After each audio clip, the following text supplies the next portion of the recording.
1400 years ago, armies of nomads swept out of the Arabian desert and conquered half the world. Today, their descendants tell an extraordinary story. They say that God sent them a prophet, Muhammad, and that God then gave them an empire. But is it really true? Not everyone is so sure. The Muslim conquests were one of the most decisive events in history. But were the Arabs in the 7th century even Muslims at all?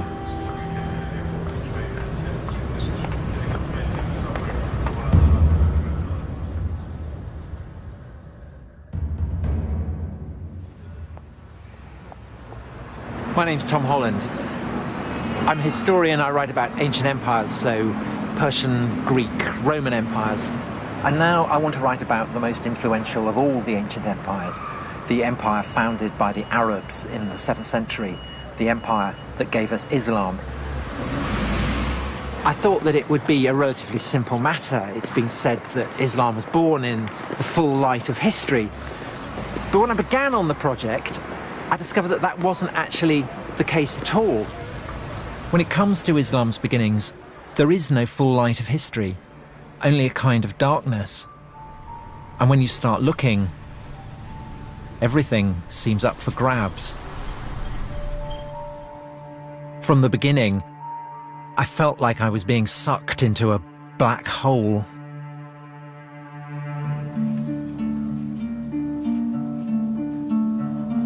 The problem of writing the history of the rise of Islam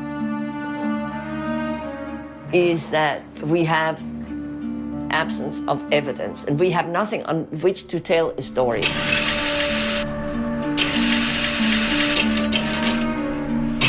I had expected Muslim testimony from the 7th century, but there's nothing there. I can't find anything.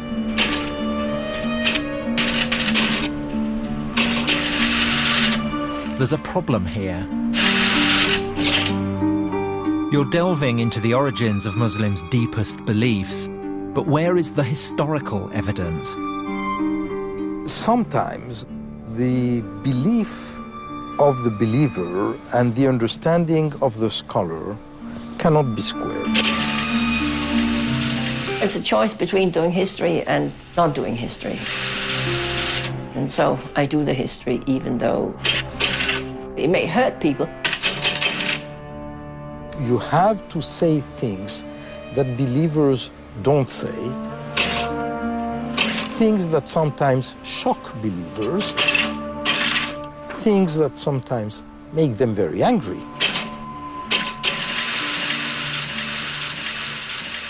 There's a sense of the detective story about it. Why do most of the clues seem to be missing? When the Romans conquered the Middle East, they left behind all kinds of evidence, histories, inscriptions, coins.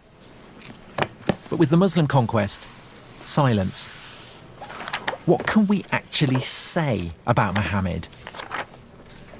What do we really know about the origins of Islam?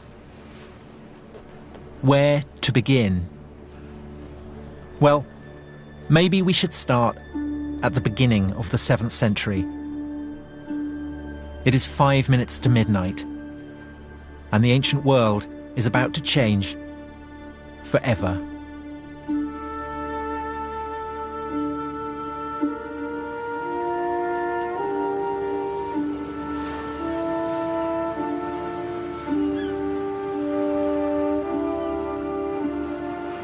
This is Istanbul. In 632, it was Constantinople.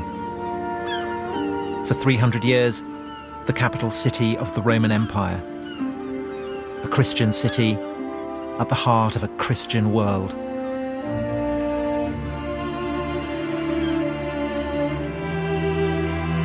A universal religion for a universal empire. That was the Roman recipe for power. An idea fully appreciated by the Muslims when, almost 1,000 years later, they conquered the city and turned the largest cathedral in Christendom into a mosque. We know how and when the Romans became Christian because contemporaries tell us all about it.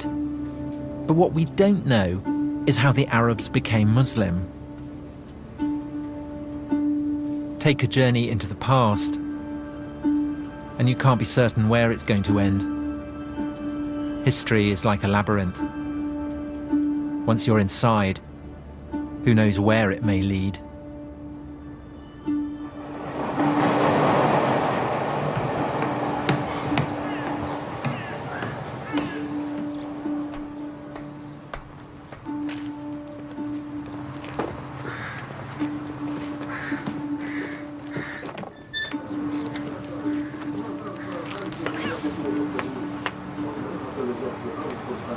So here we are, the great palace of the Roman emperors of Christian Constantinople. Odd to think that at the start of the 7th century, when Muhammad was still alive, this was pretty much the centre of the world. There's one awful poetry about the fact that all you've got here is splintered firewood. Because what this is something that's been smashed to smithereens, and what it preserves just the faintest trace of is what was at the time the hub of the greatest power on the face of the earth. So this is the White House, it's where the emperor lives, it's the Pentagon, it's the heart of the defense establishment, it's the Supreme Court, it's where laws are drawn up and made and issued, all in this one place that dominates Constantinople, the city of Constantine, the first Christian empire, the greatest city in the world. And now it's all gone. And it's in some bloke's garden. You've got the road on one side, you've got the train on the other. And the only thing to be seen is a cat.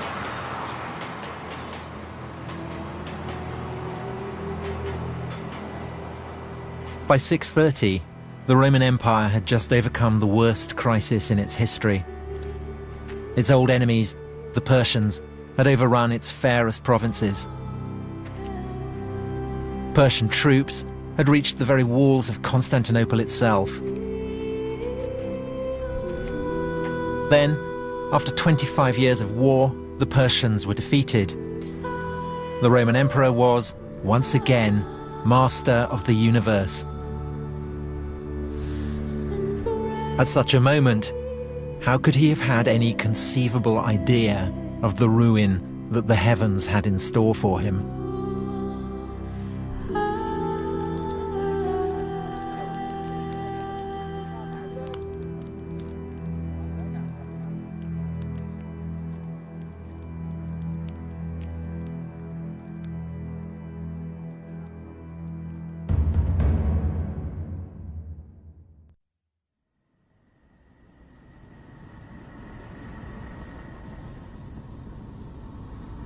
Professor, can someone like myself, who is not a Muslim and who does not believe that God spoke to Muhammad, ever hope to fathom the truth of the origins of Islam?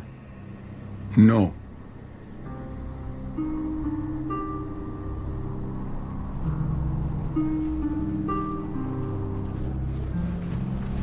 العرب نعم الرسول عليه الصلاة والسلام كان عربيا.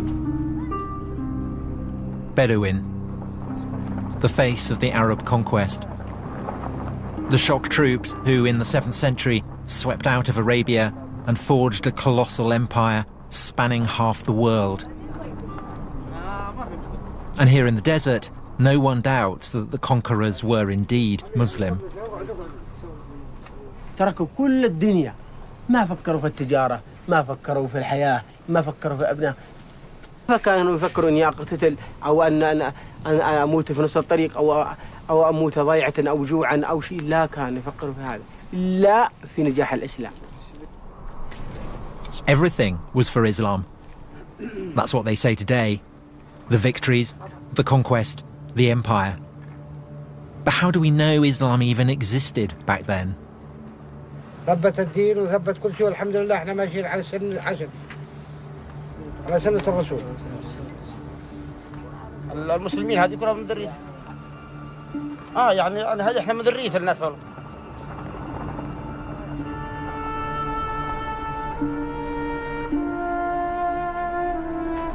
To the ancients, the Arabs were notorious savages. Of all the peoples of the earth, the most despised and insignificant.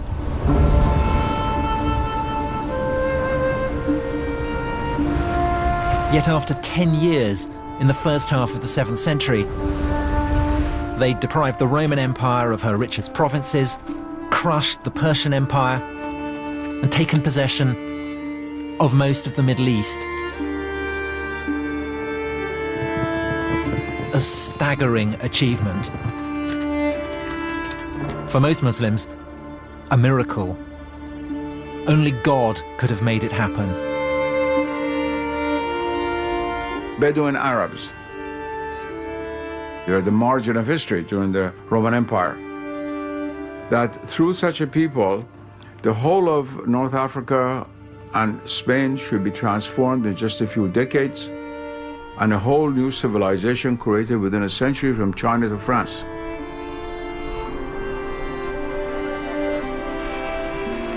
And this is a historical fact. And it all began, the story goes, when a merchant named Muhammad in a mountain cave heard something as terrifying as it was awesome, the voice of an angel. O Muhammad, thou art the apostle of God.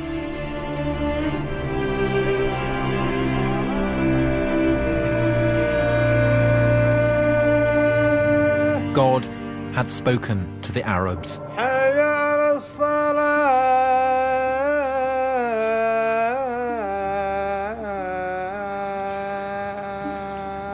Allahu Akbar.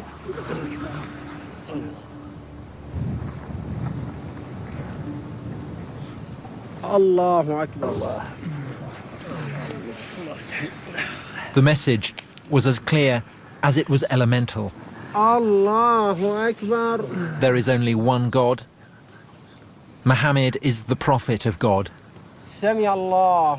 Islam is submission to God. And it was this message that gave them an empire. Or was it? Allahu Akbar. No one doubts the conquests really took place. But the question is, was it because of Islam? If you were a Christian or a Jew or follow another religion for whom a similar reality exists, it'd be easier to make a jump.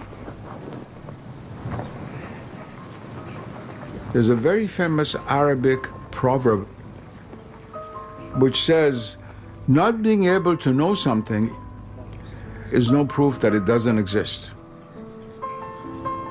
But making that jump, taking a leap of faith, isn't as easy as it sounds.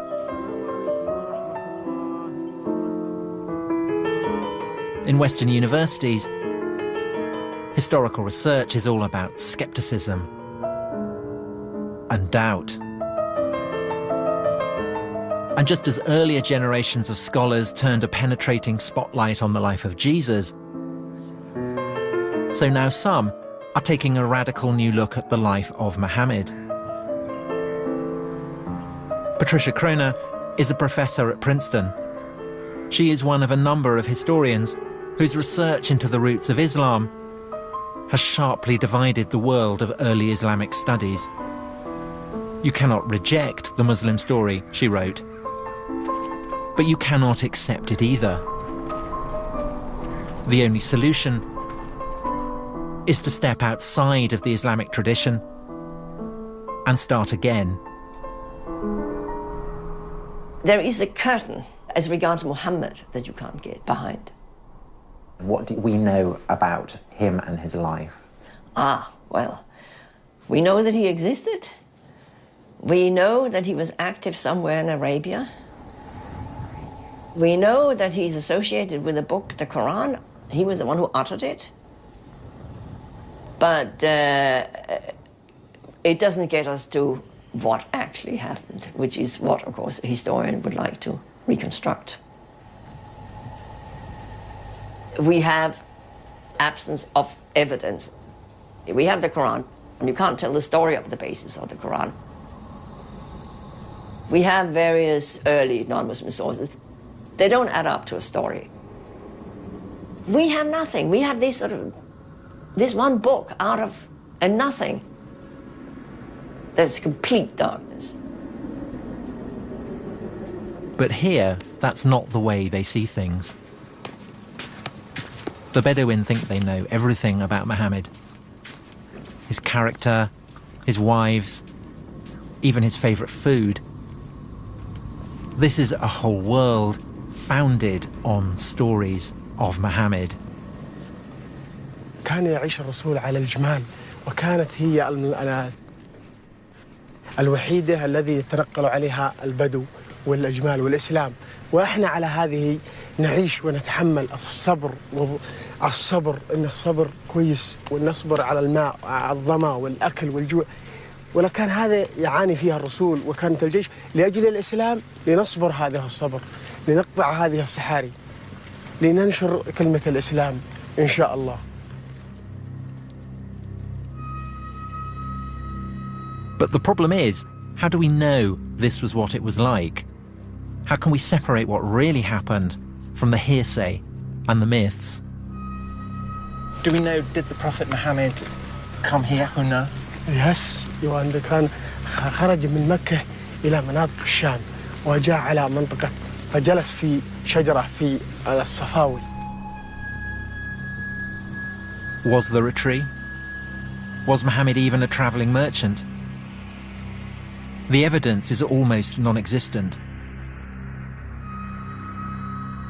The earliest biographies we have were written nearly 200 years after Muhammad's lifetime. In most religions,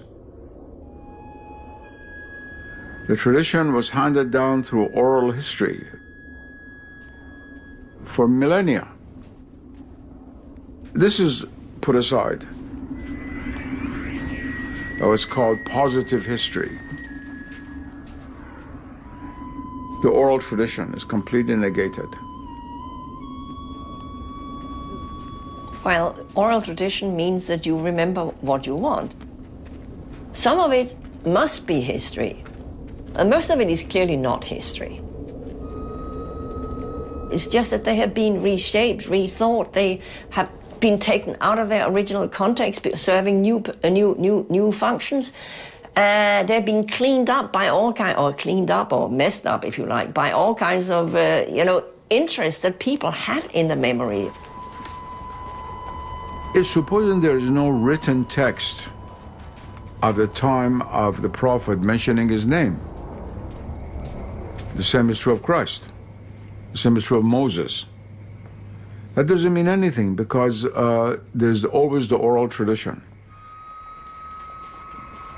Sometimes if you have other sources from other points of view, you can suddenly see what it is that's been changed, and then when you can see that, you can also see why it has changed. But because Islam arose in a relatively remote corner of the world, we don't have these checks. We don't yet have the key that can unlock the tradition.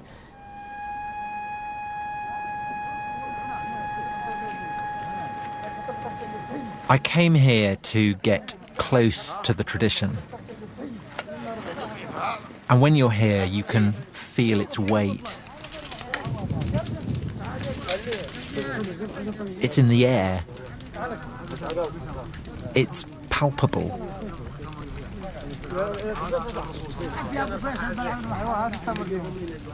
It can't just be brushed aside. Millions upon millions of people believe it. This is their history. An entire moral universe has been built around the stories told of Muhammad هذا أيام الجاهلية قبل الإسلام. كان الواحد يوم تجيه بنت خوفا يا تعمل عيبة وكذا إلى آخره يذبحها، لأنها عار، يجيب لها عار ويجيب لها منتقد بين البشر. فيجيب البنت ويدفنها ويحيى، بعد ما يدفنها ويحيى صح. عمر بن الخطاب له بنت وجابها وده يدفنها، حفر لها وده يدفنها، جاء الرمل على شاربة من هون، جابت بيدها قامت تقول بالرمل كذا مش يعني مش، حفر لها ودملها. جاء سيدنا محمد صلى الله عليه وسلم أوقف كل الأعمال هاي.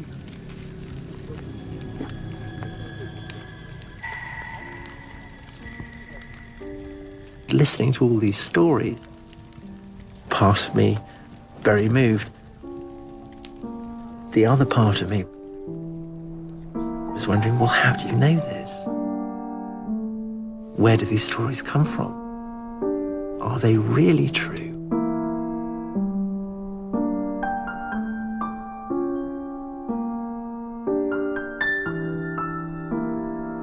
Gradually in the West, for the intellectual elite, the sense of the sacred was lost. A tribal person in Africa or in the Amazon has a natural sense of the sacred, whereas a graduate student at Oxford probably doesn't.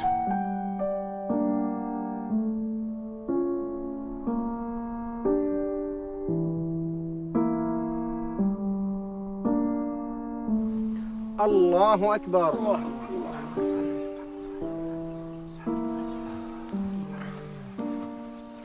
سمع الله من حمده. ربنا لك الحمد.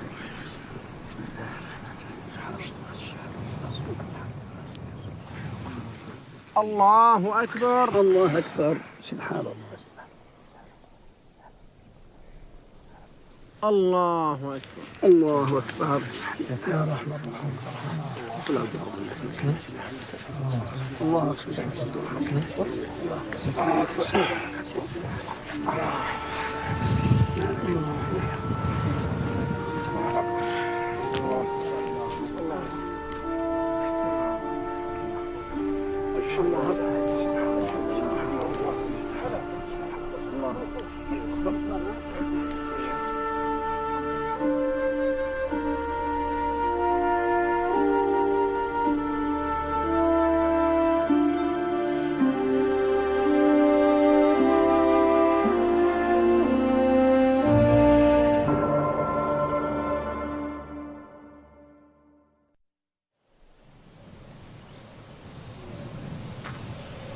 In some places, you have to be careful where you tread.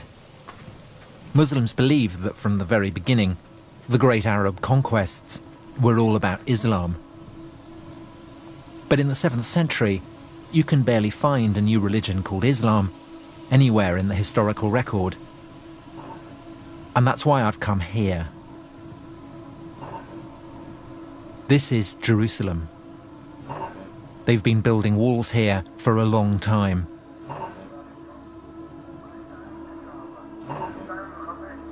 But they've never built a wall yet that could keep people safe forever.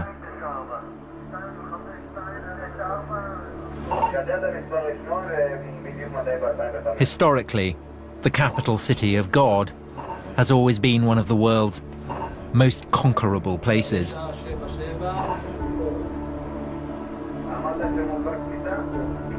Here, if anywhere, in the one-time world of the Roman Empire, the 6th and 7th centuries live on. The same intensities, the same anxieties.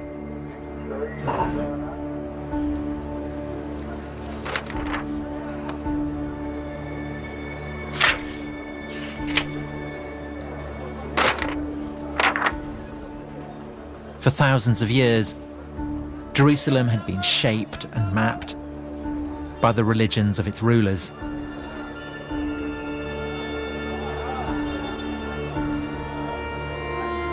When the Jews ruled, they built a gigantic temple which dominated the city.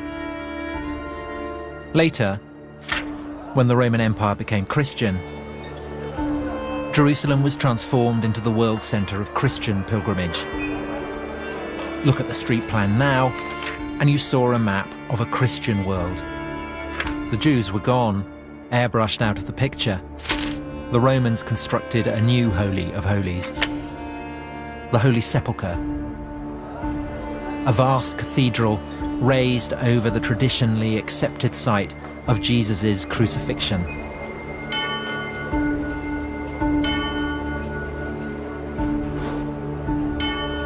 That was how God and empire worked. The Roman Empire believed in God, and God believed in the Roman Empire.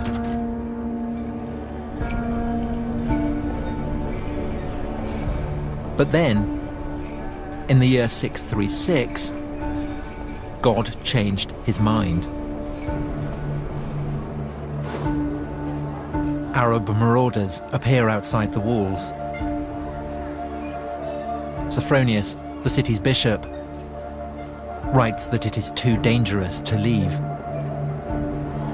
The Arabs were closing in, and there was nothing people of Christian Jerusalem could do about it except to stay where they were, look out from their walls, and await the arrival of the Arabs.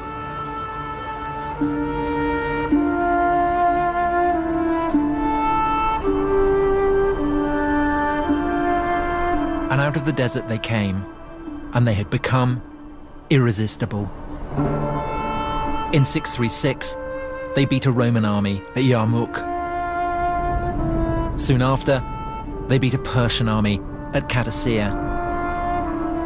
Both empires too weak after their own long wars to resist the Arabs. They marched into the richest provinces of the defeated empires. And less than 5 years after the death of Muhammad, they set their eyes upon the Promised Land. The land flowing with milk and honey, the land that God had promised to the Jews. Now, the Arabs had come to claim that birthright for themselves.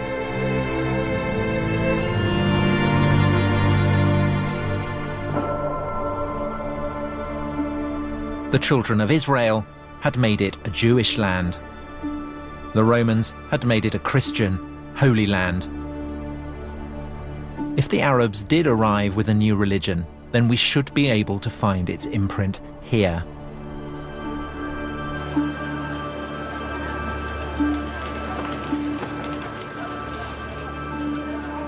Contemporary Christian sources confirm that late in the 630s, the Arabs took over Jerusalem by peaceful negotiation.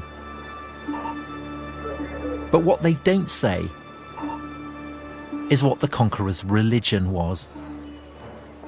The truth of the matter is we don't know what was the true religion of the first Arab conquerors. We have a problem because this group of people from Arabia is tiny, and they're ruling over much larger populations who are very well versed theologically, of Christians and Jews and Zoroastrians, but very sophisticated religious ideas. Why would these populations not have risen up in rebellion against their Muslim rulers if these Muslim rulers are trying to impose something totally different that was hostile to their own beliefs? What were the Arabs up to? What were their motives? We know they called themselves believers, but believers in what? Certain Christian contemporaries tell us that the Arabs believed in a single God and that they followed a guide or instructor. But in general, their understanding of what the Arabs believed was deeply confused. Was it a form of Judaism or some kind of Christianity? Or did they have a whole new religion of their own? for the Jews as well as for the Christians. These are people coming from the desert. They don't know who these people are. They don't really know what they believe. They hear things. But perhaps there was a clue. At first, the new Arab rulers seemed closer to the Jews. They weren't interested in the Christian holy places. Instead, they began praying on the ruins of the old Jewish temple. All this only added to the Christians' sense of paranoia. Behind the invasion of the Arabs, they began to suspect a Jewish conspiracy. The moment the Arabs took over Jerusalem, they headed straight up here to what then as now is a broad, open, man-made esplanade. The holiest place to Jews anywhere in the world. So the fact that the Arab conquerors came up here and started building a prayer hall on such a sensitive spot inevitably served to raise quite a few eyebrows. The Jews hoped that these Arabs from the desert come as liberators. They permitted the Jews to come back to the Temple Mount and pray there. And the Jews started believing that maybe there is something messianic in these people, and maybe their leader is the Messiah who will permit them to rebuild the temple. Christian theologians who speak about the Arab conquerors find it very hard to understand that they are dealing with a new religion. Who are they? One thing is absolutely clear. Nobody had any notion that the Arabs were doing what they were doing in the name of a freshly minted and coherent new religion, still less that what they were doing was in the name of something called Islam.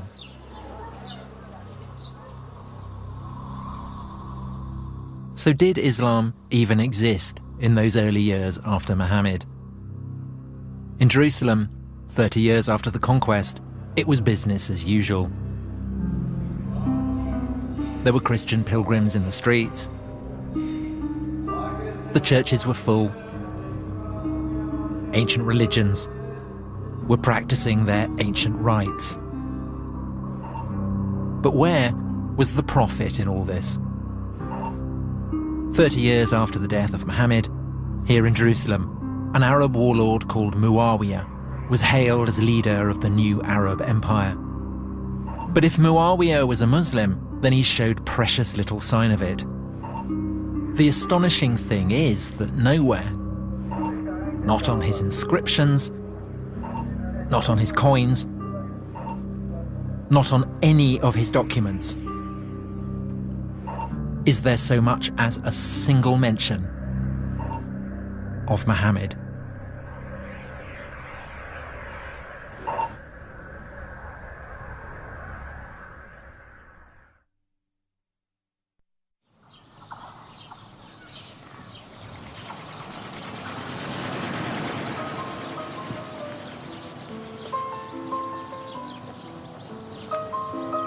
I've been trying to trace the origins of Islam. But it's a bigger mystery than I'd ever imagined. This is the Holy Book of Islam, and it's the earliest source for Islam that we have. Find out where the Quran was composed, and you find out where Muhammad was operating, and then you get a picture of where Islam might have begun. In the Quran, it tells Muhammad to follow the path trod by Abraham. Maybe that's the place to start looking.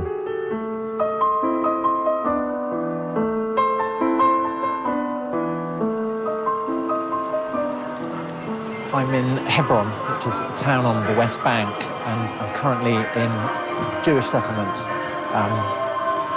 But Hebron is also very much a Palestinian city, and so the atmosphere is probably as tense as it is anywhere between Israelis and Palestinians. There are Israeli soldiers here with very large guns. And what they're guarding is this, the burial place of Abraham.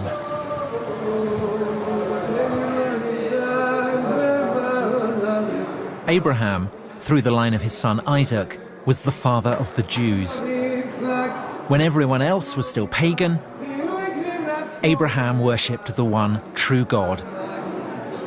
And for this, God rewarded him and his descendants with the promised land, part of which today goes by the name of Israel.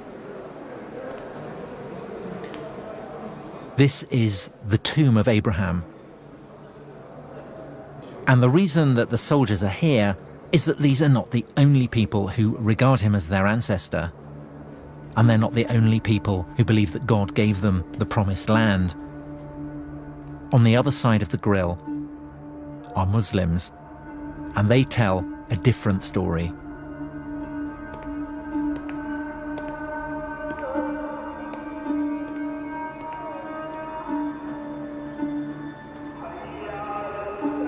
This is the Muslim side, and the reason they revere Abraham is because, as well as Isaac, he had another son, Ishmael, the father of the Arabs. This is the tomb of Abraham that we saw earlier from the Jewish side, but we're now looking at it from the Muslim side. The significance of Abraham and this association that was made between Arabs and Ishmaelites, the children of Ishmael, is actually much older than Islam itself. It remains central to Islam to this day. According to Muslims, Abraham is their prophet, and the religion he founded was not the religion of the Jews, but Islam. And in the Quran, we read that Ishmael helped Abraham to build a house of God at a place called Bakkah. Neither the Quran nor any contemporary source actually specifies where Bakkah was, but Muslims now would have absolutely no doubt that Bakkah is another name for a place deep in the Arabian deserts. Mecca.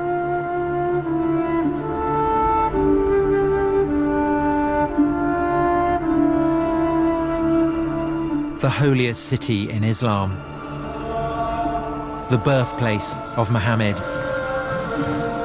This is the largest mosque in the world.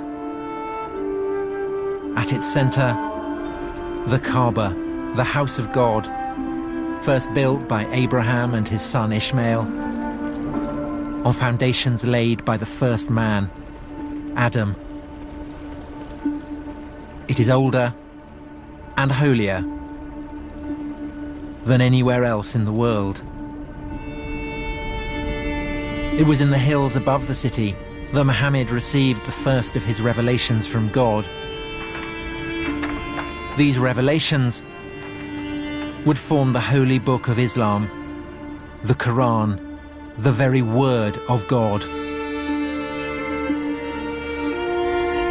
Mecca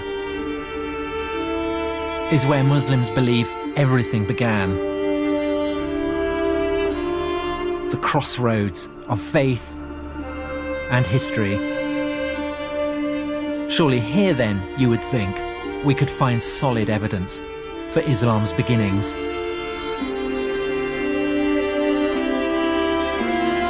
But there is a problem. Aside from a single ambiguous mention in the Quran itself, there is no mention of Mecca. Not one. In any datable text for over 100 years after Muhammad's death.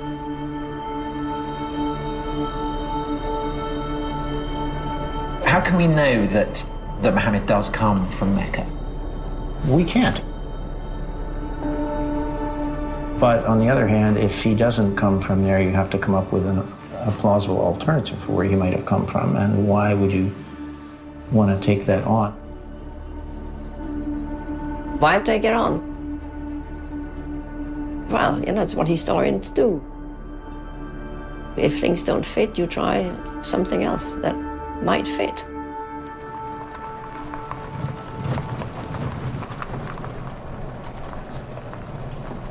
Here we go.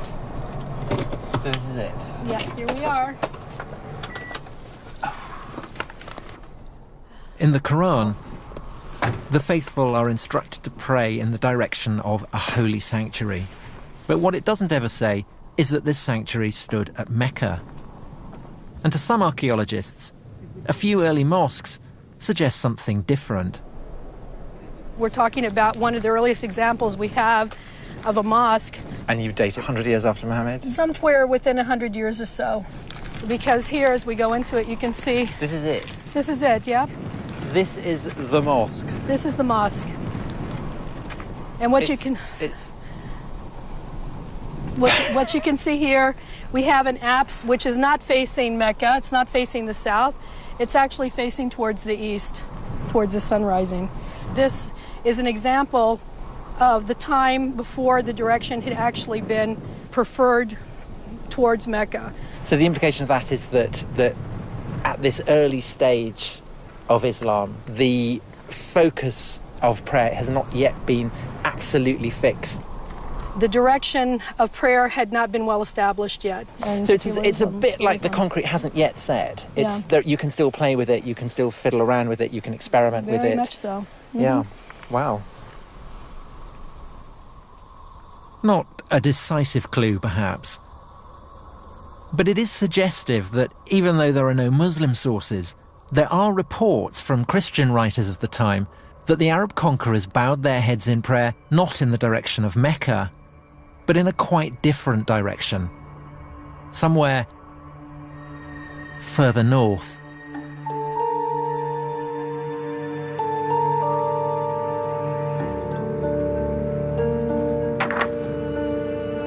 In the Quran, it never actually states that Muhammad lived in Mecca, nor that Mecca was where the first revelations took place. Does the material in the Quran point to Mecca being the setting for God's revelations to Muhammad? No, it doesn't. I mean, there is mention of a sanctuary. There is a sanctuary, for sure. But where is that sanctuary? That's, of course, we can't tell. It's devilishly difficult to sort of extract what the context might have been from the text itself. In Muslim tradition, the people of Mecca are pagans, worshippers of idols. But in fact, the people the Quran describes have a deep and sophisticated knowledge of the biblical tradition. The Quran retells biblical stories and alludes to biblical stories, not just biblical, but also post-biblical developments. All this is clearly known to the audience. It suggests that what we have is a kind of response on the part of, let us say, Muhammad, to the debates that were going on in Christian and Jewish communities, where they were debating theological issues and questions that come out of the Hebrew Bible and come out of the New Testament. And the Quran seems to be an effort to engage in the discussion. And so there's a strong connection with the late antique religious discourses that were alive throughout the Near East. So it's obviously not a pagan world we're looking for. The people in the Quran worship a single God, but it then accuses them of praying to beings other than God. And there's something else. The people the Prophet addresses in the Quran are farmers, agriculturalists, but there was no agriculture in Mecca. Mecca does not have an agrarian base. In Mecca, it seems to have been quite an arid valley. If Mecca is this barren, infertile place, how is it that in the Quran, the opponents of the Prophet are described as keeping cattle and growing olives and vines? Good question. This is one of the reasons why some scholars feel that the text of the Quran is really plugged into, say, Syria. Because that's where vines and olives grow, you would find much further north. Geographical Syria, where you don't find olive trees in Mecca. So if Mecca wasn't the starting point of Islam, what was?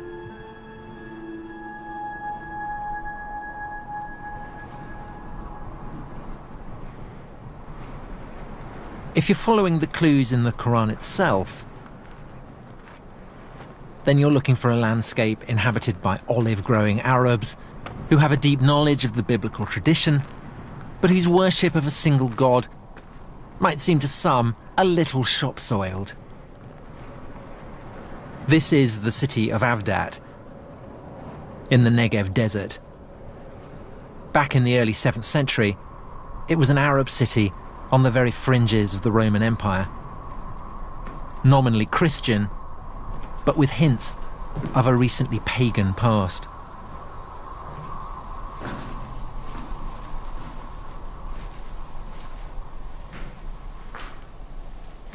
There can be no doubt that this is a Christian place of worship. There are 2 crosses on the ceiling, but there's also something very interesting in the corner, which is a bull complete with horns, and the bull is an image that very probably is drawn from much older native Arab pagan traditions.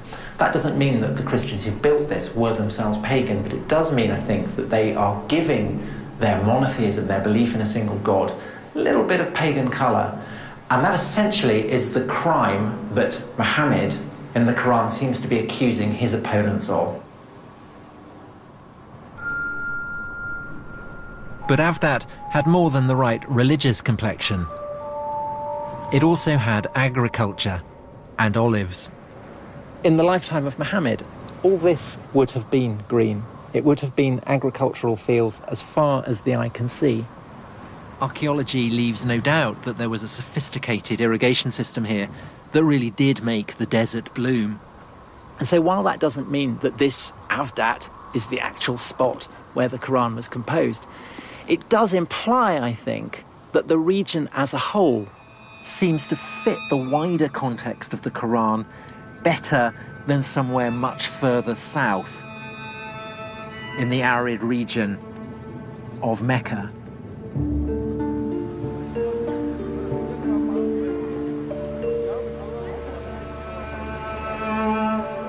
When you read through and through the Quran, what's really striking as compared, say, to the Bible, which is full of allusions to recognizable landscapes that we know, in the Quran, it's an effort to find an allusion to any landscape or natural setting that we could actually pin down. In fact, in the whole of the Quran, there's really only the one exception. Not far from Avdat, a strange hint about where the Quran might actually have come from. We are on the southernmost shores of the Dead Sea, between what is now Israel and Jordan. Lot was the nephew of Abraham, and he went to settle down in a city called Sodom. And the people of Sodom were notoriously racy. Unsurprisingly, this provoked the wrath of God. He destroyed his city, and this is said to be the remains of Sodom, where the anger of God was poured down upon it. And the Quran. So also was Lot among those sent by us. Behold, we delivered him and his adherents, all except an old woman who was among those who lagged behind. Then we destroyed the rest. Truly, you pass by their sites by day and by night. But if the people being addressed by the prophet are passing this place by day and by night, then what's it doing here? 1,000 kilometers from Mecca.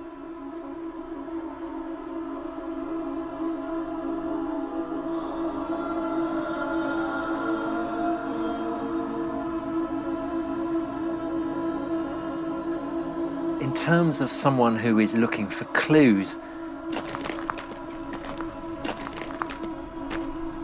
you are very much in the situation of someone who is panning for gold. And I think that this passage is just one little fleck.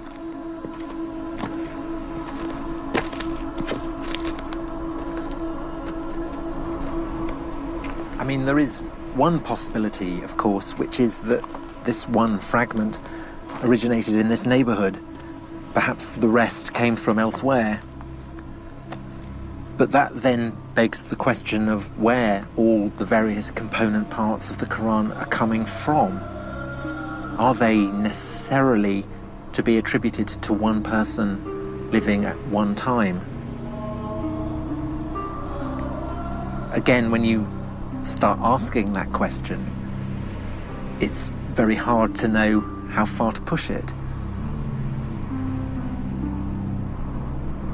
It's from the West that this kind of history came up. That is, reason is the ultimate decider and judge of the truth. But what I'm saying is that those are not going to really give you the reason that is logically satisfying.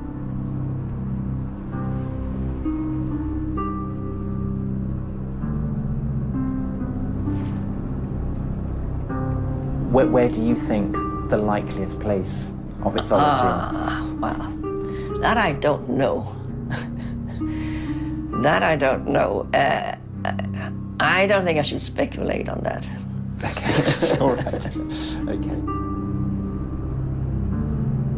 My greatest fear is that I'm completely wrong. I do sometimes wake up in the middle of the night and think I've got it completely wrong. Once the world is reduced to a mechanical world, then all other levels of reality lose their status as being real. And they're relegated to the realm of so-called superstition. And what is not seen is considered not to exist.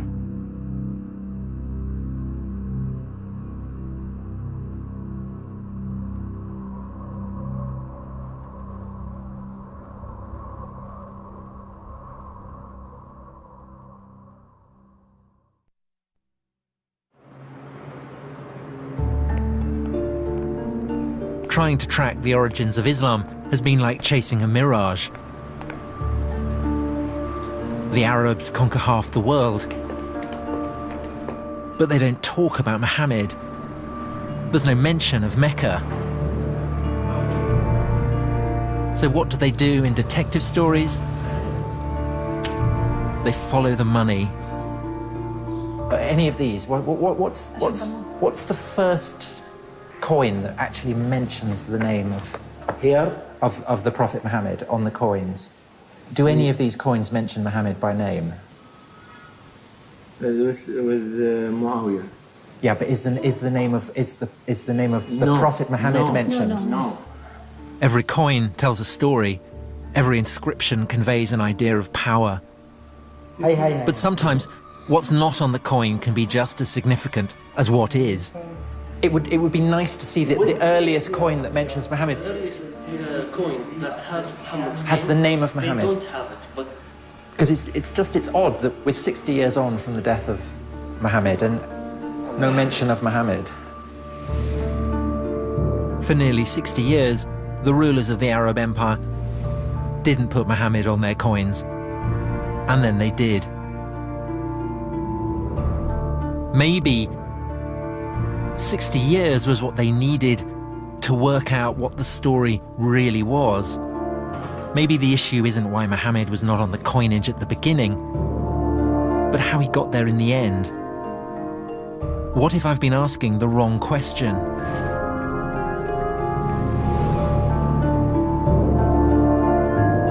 What if it wasn't Islam that gave birth to the Arab Empire, but the Arab Empire that gave birth to Islam? The empire was rich beyond imagining. By the mid-680s, it stretched from northern Persia to Egypt and North Africa. But who had the right to rule it? A vital question on which the Arabs could not agree. And with so much to play for, they began to turn upon themselves.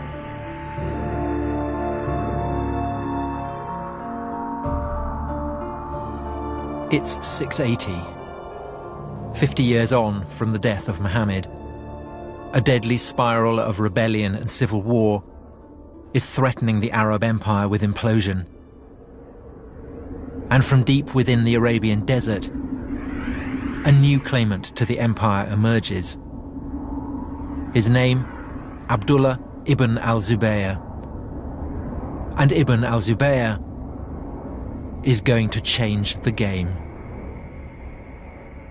What I've got here is the coin that I was looking for in the Coin Museum, and it's stamped quite literally with the genius of Ibn al-Zubayr. It was struck in 685, 686, so that's more than half a century after the death of Muhammad. And it bears a novel and fateful slogan: in the name of God, Muhammad is the prophet of God. And so here, at last, emerging from out of the black hole, we get a mention of a Muhammad who is a prophet. And this is the first time we have it on any inscription, any surviving document. Ibn al-Zubayr had essentially realized what Constantine, the first Christian Roman emperor, had realized long before him, that it was no good the lord of an earthly empire laying claim to the favor of God unless he could absolutely demonstrate the cast iron basis on which he was making that claim. And Constantine, in his attempt to obtain that sanction, had turned to the Christian church. But Ibn al-Zubayr turns to the figure of Muhammad. Now, as it happens, Ibn al-Zubayr loses the civil war. He is defeated by a rival warlord who lays claim to the empire of the Arabs. But the discovery that the name of Muhammad can be used to buttress earthly power, that is not forgotten.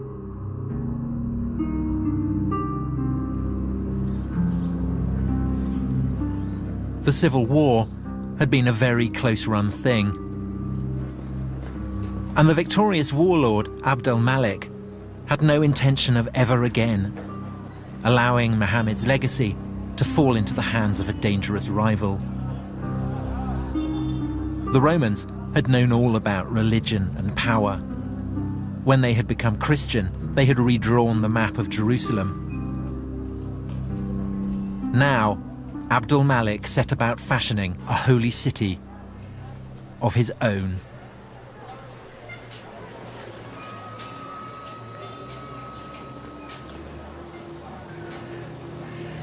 God, it's beautiful.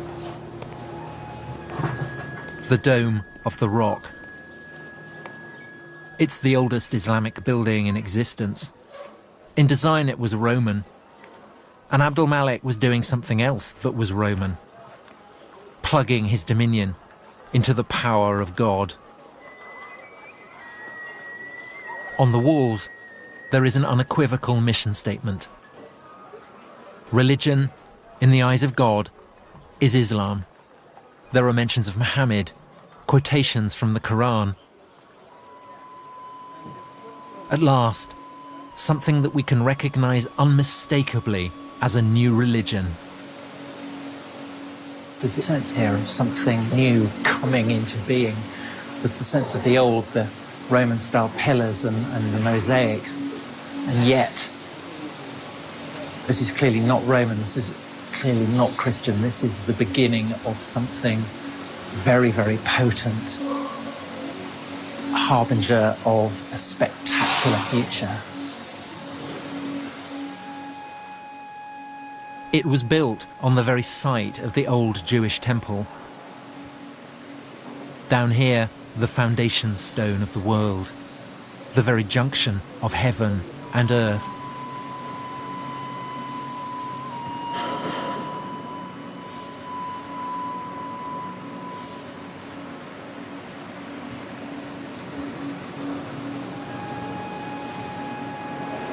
This is quite possibly one of the most awesome places on the entire planet. It is deeply, deeply holy, not to one, but to two great religions. It's the place where Jews believe God inhabits on earth, the Holy of Holies, the Shekinah. And to Muslims, it is the cave that Muhammad prayed in after being brought here from Mecca before he ascended to heaven to be confirmed as the seal of the prophets. So, in religious terms, this is like a sort of nuclear reactor, firing out isotopes and power.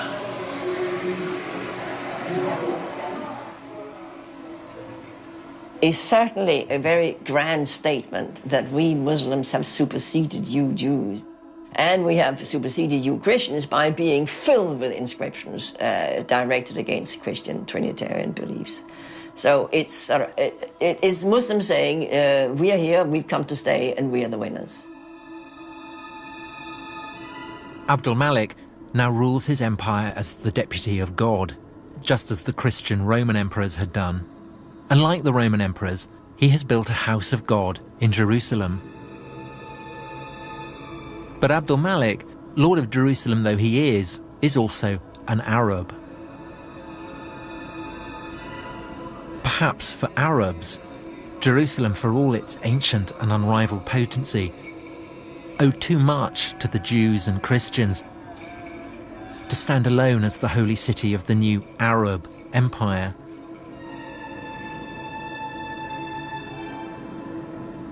A poet at Abdul Malik's court describes him as the lord of two houses sacred to God, one in Jerusalem and one, well, he doesn't say where it is.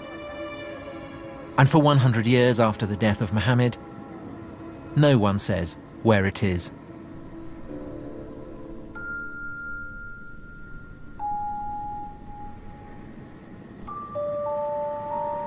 All sources go on calling it a place in the desert. It's a sanctuary in the desert, without giving it a name. And at some point, this sanctuary must have been fixed at Mecca, in the middle of the desert. But why? The truth of the matter is we don't know what was the true religion of the first Arab conquerors. It's an Arab story. Arabs come from the desert. God is speaking to the Arabs. They don't want Jews or Christians having any influence on Muhammad. الرسول عليه الصلاة والسلام كان عربيا. المسلمين هذه كلها من ذرية. يعني هذه احنا من ذرية النسل. The Quran is in Arabic. The Quran is full of characters from the Bible. But if the book came out of the desert, how did these characters get there? We have nothing. We have this one book out of nothing. We don't have the key that can unlock the tradition. But maybe that's the point. We're not supposed to unlock the tradition. God's message comes to a prophet. The prophet lives in a desert. There is no room for anyone else. It's remote. It's remote. It's uncontaminated. It's pure. It's a place where we can rule out that Muhammad got his ideas from others than God.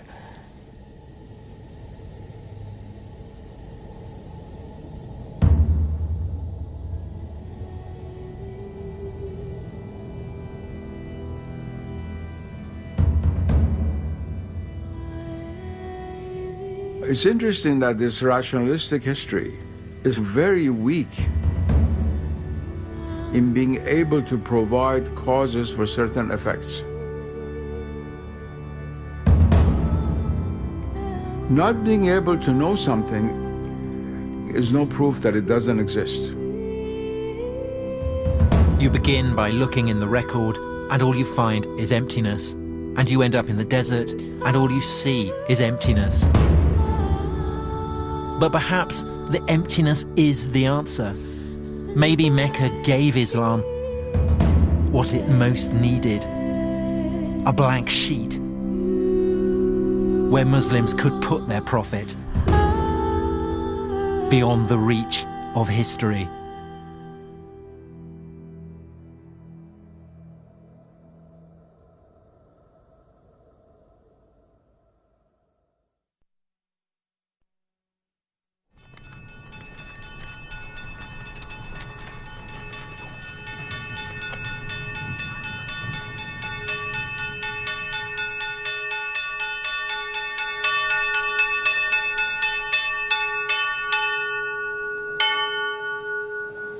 Professor, do you think that what I am doing is complicit with the brute fact of Western imperialism, Western hegemony? No, not necessarily.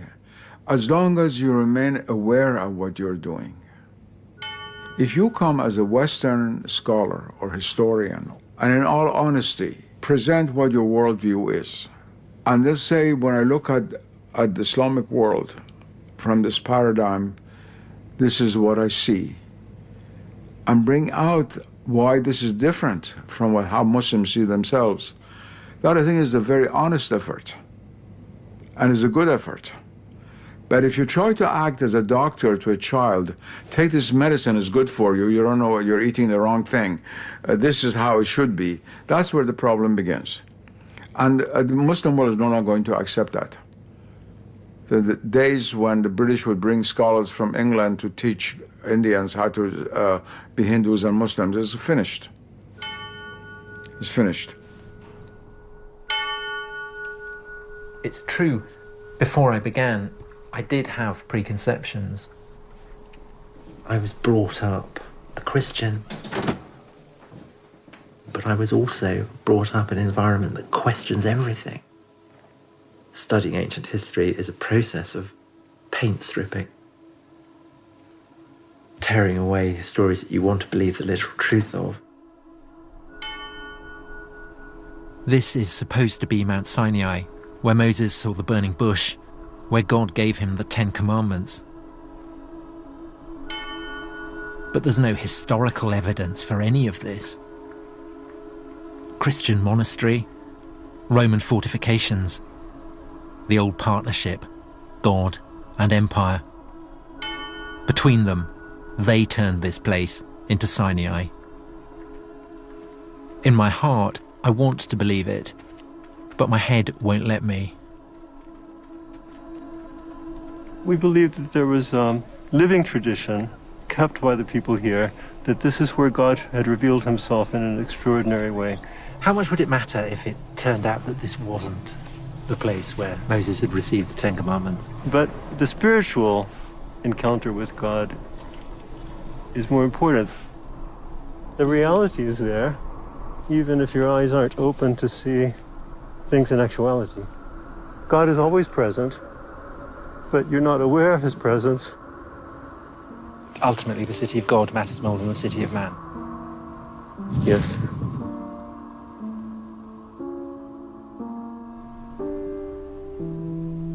But as a historian, I have to presume that the city of God was built by man as well. I wanted to map the human past in human terms, to make a map that fits the facts. But I travelled to places where the maps revealed a heavenly plan, sacred lands, sacred places.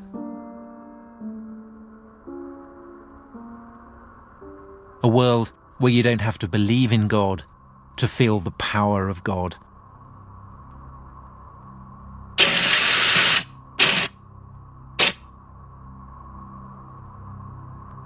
This is the Promised Land.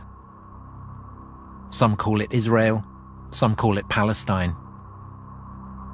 A land where Muslims, Christians, and Jews still fight over the story of a promise made by God to Abraham thousands of years ago. Was there really a promise? It's not for the historian to say. But the world believers make in the name of God, that is what history is about. Even today, more people die for visions of heaven than they ever do for historical facts. Stories that never happened can be infinitely more powerful than stories that did.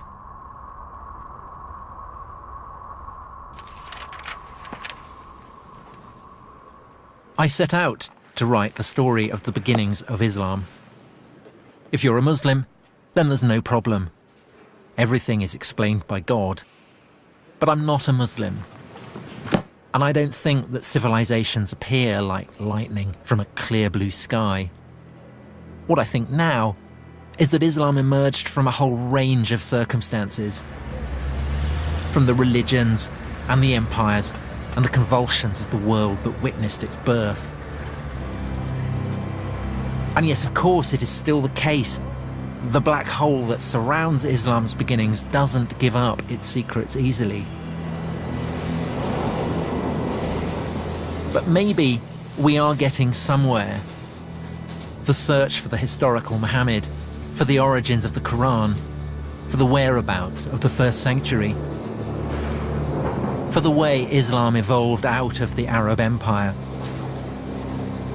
These are pieces of a whole new story.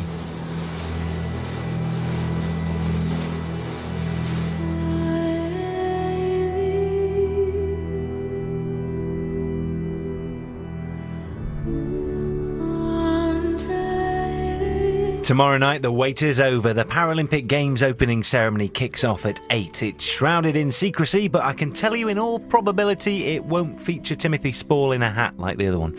Next tonight, 2 houses and 5 garages were full of stuff 6 months down the line. How's the big clean out coming along? Catch up with the obsessive compulsive hoarder.